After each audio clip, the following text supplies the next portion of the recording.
This is the Scorecard, where you score the latest sports news and in-depth views. I'm Anton Roxas. On the Scorecard tonight, in the PBA, TNT locks down on defense as they push rain or shine to the brink of elimination. Giannis Antetokounmpo becomes the 52nd player in NBA history to reach 20,000 career points. Espina among 6 Filipino pacers set for 30th Rome Marathon. Philippine esports body eyes medal shot at the 2026 Asian Games. In the NBA, the Cavaliers beat the Heat to clinch the NBA's first playoff spot. While George, Sar lead Wizards past the Jazz to snap Utah's road woes. And joining us in the BNC studio is content creator Sports Papi. All the headlines and more on the Scorecard tonight, the 6th of March. Now here's our roundup. TNT moved just one win away from booking its second finals appearance of the PBA's 49th season after taking down rain or shine 93-85 in Game 4 of their Commissioner's Cup semifinals at the Smart Araneta Coliseum. Calvin Oftana caught fire with 26 points while the Tropang Giga shut down rain or shine's rising star Adrian Nocum, holding him to just 4 points, his lowest output of the conference, and moving TNT a step closer to another finals berth. The defending Governor's Cup champions can finish the series and punch their finals ticket with a win in Game 5 on Friday at the Big Dome. Despite a monster 44-point performance from Dion Thompson, rain or shine struggled to find support, falling into a dangerous 3-1 deficit in this best-of-7 duel. Rondae Hollis-Jefferson finished with 17 points, 11 rebounds, 5 assists, and 2 blocks as TNT continued to fight without veteran leader Jason Castro, who is out for the season with a knee injury. On the other side, only Keith Datu and Anton Asistio managed to score 8 points each for rain or shine as the Elasto Painters struggled to keep up, falling behind by as many as 11 points, 62-51 in the third. Now, with their season hanging by a thread, rain or shine must win 3 straight while TNT looks to close the door and march back to the finals. Giannis Antetokounmpo just hit another major milestone, scoring his 20,000th career point and joining an elite list as the 52nd player in NBA history to reach the mark.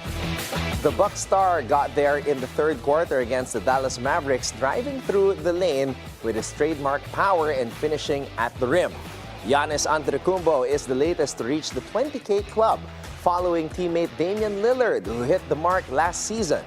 That list currently sits at 52 NBA players, or 56 if you count ABA stats.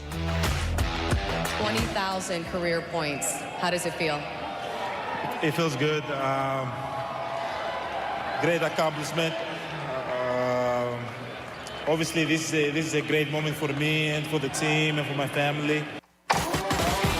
Now in his 12th season, his scoring has only increased since winning his first MVP 6 years ago. And while he's still far from catching James, his legacy in Milwaukee is secure. Antetokounmpo already holds the top spot in franchise history for games played, minutes, field goals, rebounds, assists, blocks, triple-doubles, field goal percentage, and of course, points. The 2-time MVP, former Defensive Player of the Year, and 8-time All-Star can now add 20,000 career points to his growing list of accomplishments. After claiming victory in the grueling Negros 134-mile endurance run last March 2, ultramarathoner Rolando Jun Espina is back in Ireland to continue training as one of 6 Filipino pacers in the prestigious Run Rome, the marathon happening on March 16. A nurse by profession and a runner at heart, Espina will be joining an international lineup of pacers at the Rome Marathon, an event expected to draw over 30,000 runners from all over the world, including a strong Filipino delegation. Espina, who hails from Negros Occidental, has turned his passion for running into a way of life, taking on ultramarathons across Europe and the Philippines. Last year, he even organized a running event in Negros to support children battling cancer, proving that for him, running isn't just about the finish line, it's about making a difference. With Rome on the horizon, Espina and the team are ready to represent the Philippines on the global stage, one step, 1 mile, and 1 marathon at a time. With the official list of 2026 Asian Games esports events confirmed, the Philippine Esports Organization, or PESO, is confident about the country's medal chances. PESO Executive Director Marlon Marcelo is optimistic considering that the Philippines is a global powerhouse in MLBB. Apart from MLBB, PESO and Team Cibol officials will review which other titles to join as the esports lineup expanded to 11 games.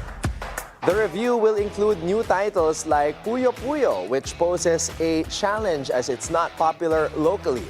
Looking ahead, PESO is mapping out a 3-year strategy targeting medals at the 2025 SEA Games in Thailand, the 2026 Asian Games in Japan, and the first ever Olympic esports game in Riyadh in 2027.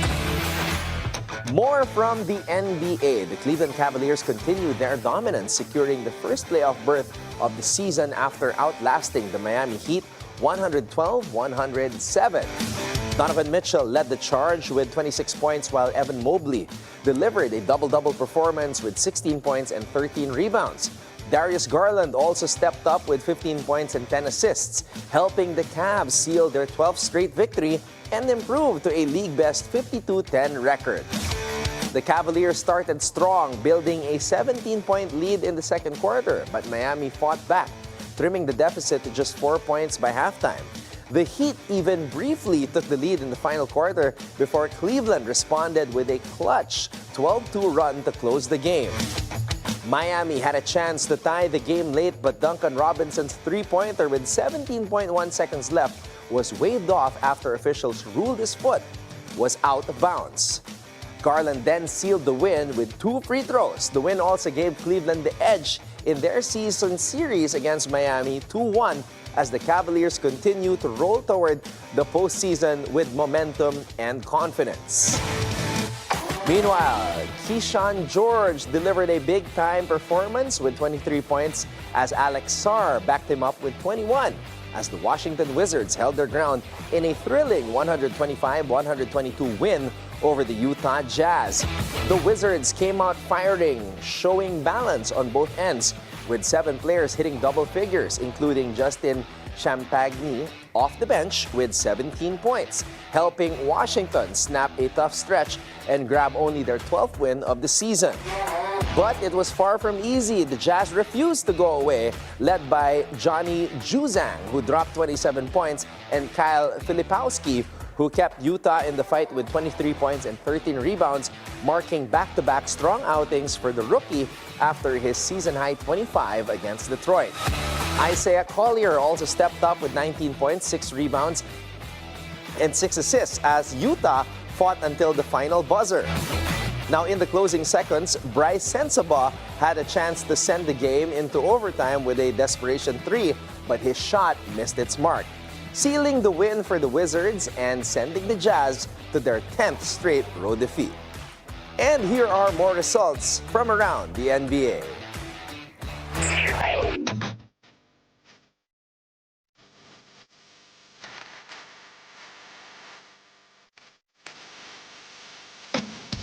Now here's your daily dose of sports lingo.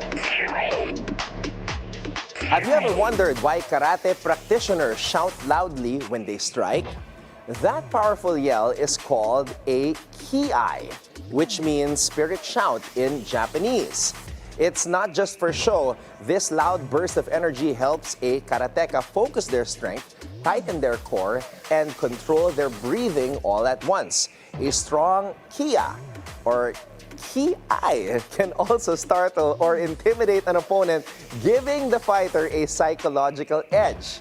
The ki-ai is seen as a way to connect your inner energy or ki with your physical action, making every move more effective and intentional. So the next time you hear that sharp ki-ai in the dojo, remember, it's the sound of focus, power, and spirit in action.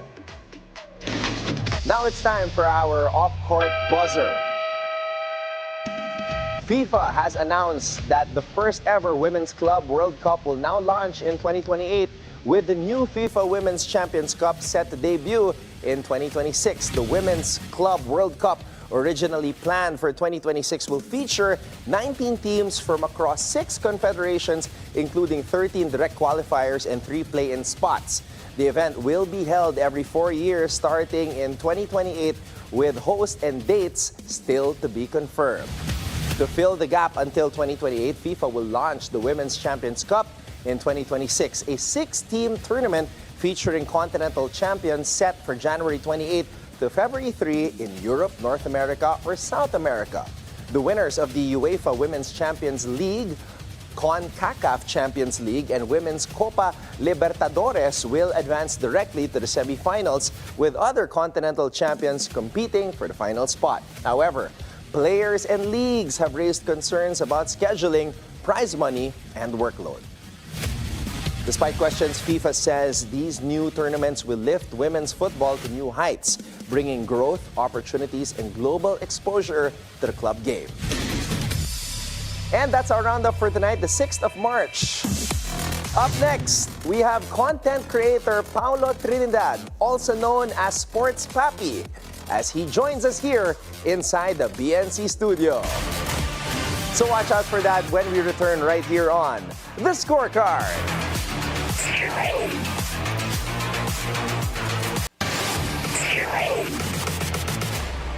Welcome back to The Scorecard. He may not be a professional athlete, but he has made sports his life, and it cannot get any more exciting for young popular content creator Paulo Trinidad, also known as Sports Papi. And he is here with us inside the BNC studio to share his journey to courtside success. Sports Papi, welcome to The Scorecard. Hello, Anton. Thanks for having me. It's exciting times. Marami nangyayari ngayon. LeBron just scored 50,000 points. We're in the PBA semifinals as well. My juniors basketball. You're probably very busy going all around creating content. Kamusta naman ang buhay as a sports content creator? Oh yeah, tama ka nga doon. Medyo busy and at the same time masaya kasi ang dami nating napapanood ngayon eh. Di ba? May NBA, and then juniors basketball, and then ito nga, PBA semis.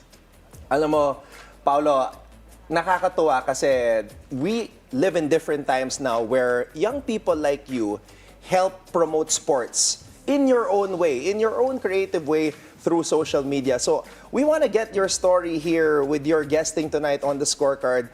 Paano ba nagsimula yung journey mo with regards to sports? Sa sports muna, yung hilig mo sa sports, how did it start? Okay. Yung hilig ko sa sports talaga, ever since bata pa ako eh. Kasi yung dad ko rin is a huge sports fan.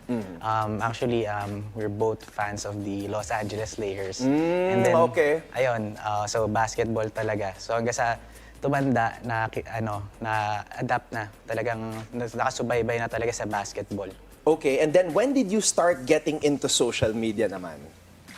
Social media, so after kong, kasi nag-start ako sa industry as a sports writer. Okay, And then, I see. yeah, Okay. nag-transition ako to content creating noong 2023. And then, ayun, so, ayun. Wait, hold on. As a sports writer, what did you cover? College basketball. College So basketball. mainly NCAA and then konting UAAP. Okay, because I was once a sports writer as well, and nakakamiss din yung mga times na yun na pupunta ka sa press room after, tas makikipagsiksikan ka doon, interviewing, throwing a question. Alright, so saan ka nag-aral? From Letran.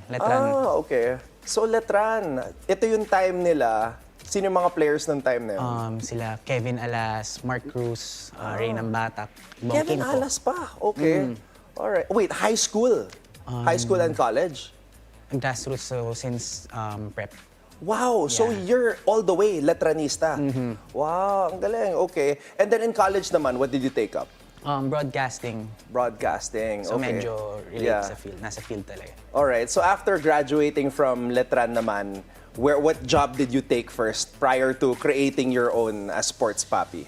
So sports writer sa Tiebreaker Times, and then ayan, so nagsulat ako doon for a year before transitioning to content creation So, bago ako mag-sports papi, naggawa muna ako ng content sa ABS-CBN Sports. Yon. And you're working with a former colleague of mine. Shout out to Migs Bustos as well. Hi, Sir Migs. Hello. Okay, now I want to get to the name, Sports Papi. How did you come up with this name? Kasi yung Papi parang, di ba, tawagan yan ng mga magkakabarkada. So how did you come up with Sports Papi? Actually, kasi matagal na ako nagko-content talaga and then walang name eh. Kumbaga yung name ng socials ko is yung Paolo, which is my name. Yes. And then meron mga nagbo-boom na contents na then kinukuha sila ng without my permission eh. So parang doon ko na pag-isipan na kailangan magkaroon ako ng sariling pangalan, kumbaga branding, ganon. And then, noong time na yun, 2023, medyo sikat I don't know if you know him, si Salt Papi. Yung Salt content Papi, yung creator ganon? na boxer. No, yung content creator na boxer. Ah, boxer? Okay, Yeah. iniisip ko yung isa Filipino. Yeah. Okay. Ayan, we're seeing some of your pictures here. Talagang this probably a dream come true for you going to LA. Okay. Ano yung pinakaunang video sa'yo na nag-viral and then you had the vision that, hey, you know what, maybe I can take this seriously? Siguro yung the time na pumunta si Jalen Green dito sa Philippines. Okay, so that was okay. 2022. Okay. Ayun, in-interview siya, parang hinulaan niya yung mga Tagalog words. Ayun yung first content ko na nag-boom. Okay, and then tuloy-tuloy na ever since. Parang, kumbaga, may excitement ka na, may drive to continue doing it. Yeah. Alright, one of the things that interests me with regards to your journey as a content creator in sports, yung collaboration mo with Strong Group Athletics. Tell us about that. So ayun, kasi 'di ba, just like what I've said, nag-start ako into like sports writing talaga muna. And then ayun, yung journey ko na yan, nakabuild ako ng mga connections. So na-refer ako nung former boss ko, si Matthew Lee, sa Strong Group Athletics. So nung nagka-content na ako, tinap niya ako to do contents for them. Ang liit talaga ng mundo. Shout out to Boss Matt. Matthew Lee, Hi, Boss kaibigan Matt. ko din yan. Okay, so kamusta naman yung trabaho mo with Strong Group? Obviously, Coach Charles Tew, he brings in some of the best local players and also the biggest names. Recently, DeMarcus Cousins. So kamusta naman yung naging experience mo doon? Masaya kasi may nakaka-interact ka ng mga NBA players eh. Talagang, kasama sila, close. And then, yun, so, di ba, parang sabi ko nga, fan ako ng basketball since bata. Tapos makita ka ng mga NBA players up close. Yes. So, parang dream come true talaga yun eh. I want to ask you about a little bit later yung interaction mo kay Dwight Howard. But another thing that talagang nabilib ako sa'yo was when I saw Clint Escamis wearing the Sports Papi shirt during the NCAA Finals. And it wasn't just him, even Jomel Puno was wearing it. And then over in the UAP, KQ, Kevin Kiambao. You also have some merch. So tell us about the merch naman. So nag-start ako content creating and then medyo dumami yung followers. And then merong mga nagme-message sa akin na mag-drop ko ng merch, ganyan. And then nung una, hindi ko pa, medyo nag-aalangan pa ako eh. Kasi paano pag hindi siya pumatok, di ba? Pero ayun, nag-start siya. Nagawa ako April last year, juniors finals na NCAA. And then yung pinakauna nagsuot is yung Letran Squares. Ah, okay. And then ayun, sila yung nag-champion. Sina Diamante to, no? Sina Titing George Manalili. Manalili, yeah. Yun, okay. Now, we go to one of my favorite videos. Actually, my favorite video. Panoorin natin to. Ito yung experience mo with Dwight Howard. See me? What you trying to say? I'm black? No. One of the best sports stations in the Philippines. Sports Papi for the win. Go Sports Papi! Brother, this is forever, ha? Kasi tinawag ka pang sports station. Sports Papi, pero sports station. How does it feel that you have, a guy I consider one of the best defensive, dapat nasa top 75 yan, si Dwight Howard. I don't know why he's not in the top 75. Ano masasabi mo na, Dwight Howard was able to give you a shout-out? Nakakatuwa kasi yun nga, talagang bata pa lang ako nakapanood ka na sa TV to eh, di ba? 2009 NBA Finals, Lakers fan. Napanood ko siya, kalaban niya sila Kobe. Tapos ayun, naka-interact ko. Meron kaming ganyang moment na talaga maalala ko hanggang pagtanda. So talagang nakakatuwa, ganun.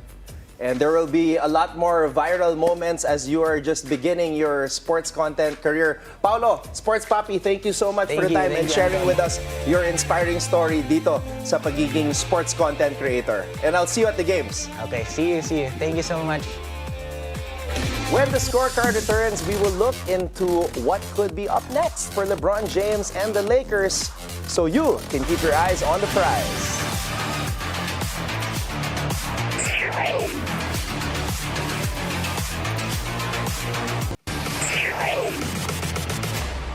Welcome back to the scorecard. It's time to keep your eyes on the prize. LeBron James becomes the first player to score 50,000 career points. So what does this mean for the Lakers' title hopes? History has been made. LeBron James, at the age of 40, has officially become the first player in NBA history to score 50,000 career points across the regular season and the postseason. The milestone came on his very first shot of the game, a deep three-pointer from the left wing off a Luka Doncic assist. The Lakers faithful inside Crypto.com arena erupted in applause as the game paused momentarily to acknowledge a feat no player has ever reached. Now, after the game, James reflected on the accomplishment. He said, "It's a hell of a lot of points." James told Spectrum Sportsnet. He also said, "I'm super blessed to be able to do it in the best league in the world with the best players in the world." James finished the game with 34 points, 8 rebounds, and 6 assists, leading the Lakers to a 136-115 win over the Pelicans, their 7th straight victory. With 17 wins in their last 20 games, the Lakers have surged into second place in the Western Conference at 39-21, firmly establishing themselves as a championship contender. So how does LeBron's 50K club strengthen the Lakers' title odds? The Lakers' plus 1,300 odds to win the NBA championship suggest that they're still considered an outside contender. But LeBron's form, combined with the addition of Luka Doncic, could change that outlook. Since Luka joined the team, the Lakers have gone 11-2. Can you believe that?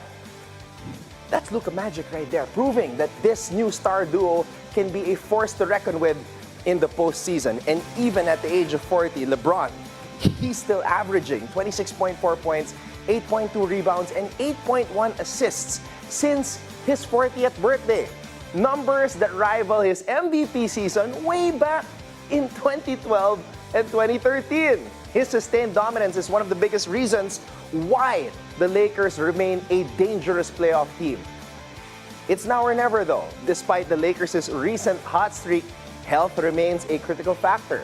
They've won 2 straight without Austin Reeves and Rui Hachimura, but depth will be tested as they push for a top seed in the West. The addition of Luka Doncic has eased LeBron's offensive burden. But the Lakers, well, they still need some consistent contributions from their role players to make a deep playoff run.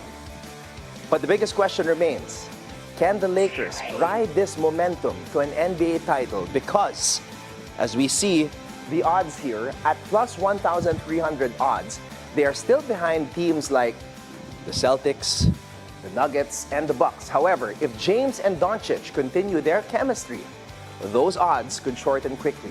One thing is for certain though, LeBron James has already rewritten history. Now he's looking to add one more ring to his legendary career. And here are all the NBA odds for tomorrow.